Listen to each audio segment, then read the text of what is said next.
बंटी कबूतर की पत्नी टुनटुनी की हाइट काफ़ी छोटी थी। वो इतनी नाटी थी कि जंगल के पक्षी उसका कई बार मजाक बनाते थे।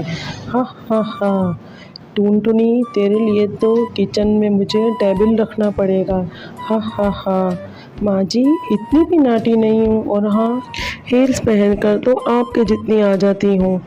अरे तेरे पापा ने तो महंगी मोटर का लालच देकर दिया, वरना मेरे बेटे के लिए तो ये लंबी लंबी चिड़ियों की लाइनें लगी थी। क्या बताऊं तुझे, कैटरीना फेल थी इनके सामने। पर माँ जी आपका बेटा भी हाइट में कौन सा अभिषेक बच्चन है जो कैटरीना मिल जाती। वैसे भी मेरी और इनकी जोड़ी तो बहुत अच्छी है। एक दिन सभी खाना खा रहे थे। माँ दाल बहुत अच्छी बनी है, ज़रा और देना तो। रुको जी मैं लेकर आती हूँ, किचन में है, वैसे भी मैं खड़ी हूँ। ये सुनकर सांस हंसने लगी। हा हा हा, तुम खड़ी हो या बैठी एक ही बात है। हा हा हा, बस कीजिए जी, अभी हील्स नहीं पहनी है, वैसे भी हील्स पहनती हूँ तो आपके बराबर लगती हूँ। एक दिन टुनटुनी सब्जी लेने बाहर निकलती है तो पड़ोसन कहती है, देखो देखो कितनी नाटी है, रंग तो देखने में ठीक था, हाइट भी ठीक थी, पर क्या ज़रूरत थी इतनी नाटी बहू लाने की। जहेज बहन जहेज अंधे हो गए थे पैसों के पीछे, अब करे जग रसाई। हा हा हा, दोनों की बात टुनटुनी सुन लेती है और इसे बहुत गुस्सा आ जाता है। आंटी जी एक बात बताऊं, मेरे पापा के पास पैसे थे, ये पसंद आए और शादी हो गई, इसमें मेरा क्या कसूर जो आप लोग मुझे सुना रही हैं। अरे नहीं नहीं टुनटुनी, हम तो तेरी सास की बात कर रहे थे, कितनी लालची औरत है। देखिए वो लालची नहीं है, पर उनके कुछ शौक हैं जो वो अपने बेटे से पूरा करवाना चाहती है, और देखा जाए तो इसमें इनकी गलती भी क्या है भला। और इन्होंने मुझसे शादी की है तो इसमें ज़रूर कुछ ना कुछ अच्छाई नज़र आई होगी। अब ना मैं आपकी बहू हूँ और ना ही आपके रिश्तेदारों को मुझसे मिलना है, फिर भी ये बात समझ नहीं आई कि आप इतना परेशान क्यों हो रही हैं। ये बोलकर टुनटुनी वहाँ से निकल जाती है। टुनटुनी चलो जाओ, जल्दी से तैयार हो जाओ, हम लोगों को पार्टी में जाना है।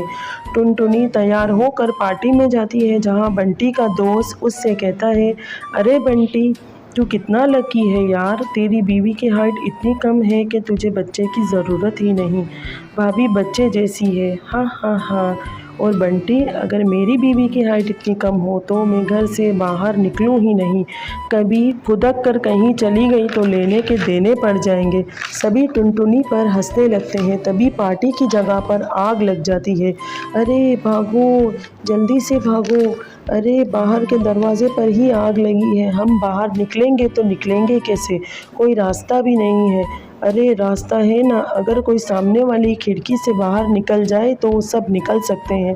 तभी टुनटुनी छोटी सी खिड़की से बाहर निकल जाती है और आग बुझा देती है। अरे वाह, भाभी जी ने तो हम सबको बचा लिया, वाह भाई वाह, बीवी हो तो ऐसी, अपने पति ही नहीं यहाँ मौजूद लोग सभी की जान बचाई है। भाई बंटी माफ़ कर देना, तेरी बीवी तो सच में कमाल है।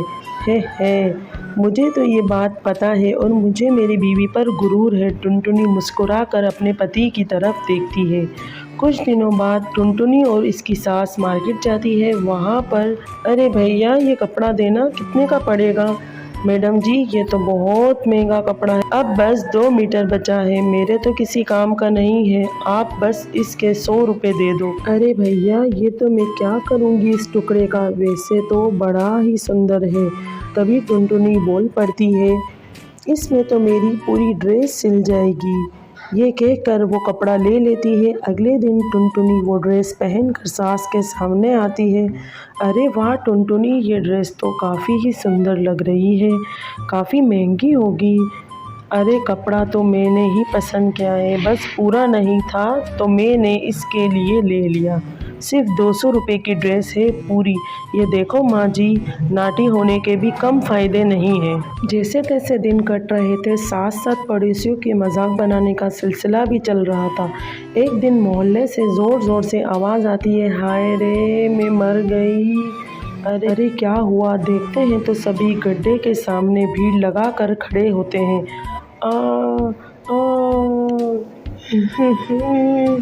मेरा बेटा इस गड्ढे में गिर गया। पड़ोसन जोर जोर से रोने लगती है। तभी वहाँ पर टुनटुनी आ जाती है। रोइए मत, मैं प्रिंस को लेकर आती हूँ।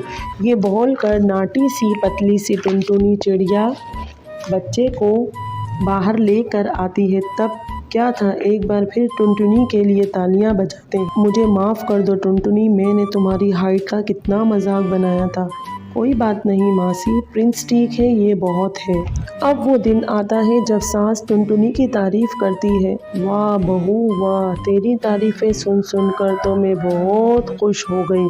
आज तो तूने ये साबित कर दिया, दुनिया में परिंदे रंग रूप लंबाई ऊंचाई से नहीं बल्कि साहस और हौसले से काबिल कहलाता है।